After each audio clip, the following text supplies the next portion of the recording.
В отдаленном городке, утонувшем во времени 1930 года, существовало странное фото, пожелтевшее от времени и покрытое мелкими трещинами. На нем 5 детей стояли в ряд, глядя в объектив с беззаботными, наивными улыбками.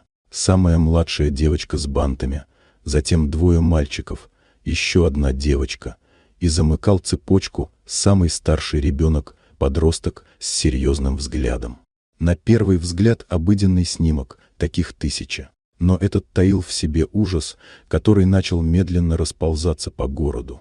Прошло всего несколько дней после того, как фотография была сделана, когда начались события, которые навсегда изменили жизнь жителей. Один за другим, с промежутком ровно в 1 месяц, дети начали умирать. И не просто умирать, они уходили из жизни в том порядке, в котором стояли на злополучной фотографии.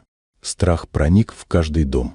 Люди шептались о проклятии, о старой ведьме, якобы когда-то изгнанной из этих мест, а кто-то винил саму камеру, которая могла быть запечатленной смертью.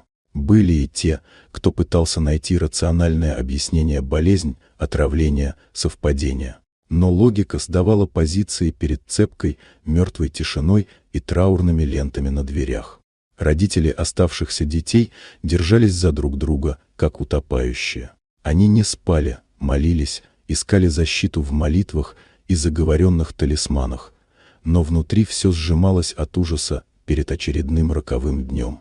Когда остались только 2 живых, в город прибыл молодой детектив по имени Эдгар, ведомый не столько долгом, сколько внутренним беспокойством. История дошла до него, как шепот из иного мира.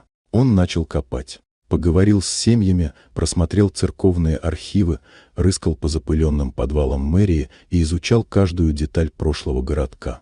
Чем глубже он углублялся, тем яснее становилась эта не случайность. В далеком прошлом произошло предательство, которое не получило искупления. История о несправедливости, заглушенной молчанием, но не забытой. Дети оказались не жертвами случайности, они стали последним звеном в старой цепочке вины. Разгадав эту тайну и раскрыв имена виновных, Эдгар сумел остановить цикл смерти, прежде чем погиб последний ребенок. Тайна была раскрыта, дух мести успокоен.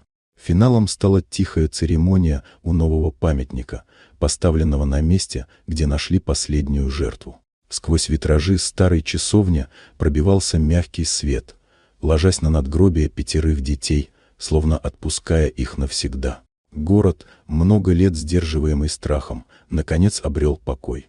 Память о детях осталась как напоминание о силе правды, цене молчания и том, что прошлое не умирает, пока его не назовут по имени.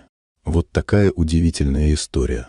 Дорогие друзья, если вам понравилось видео, поставьте лайк, а также подписывайтесь на канал, впереди еще много интересного.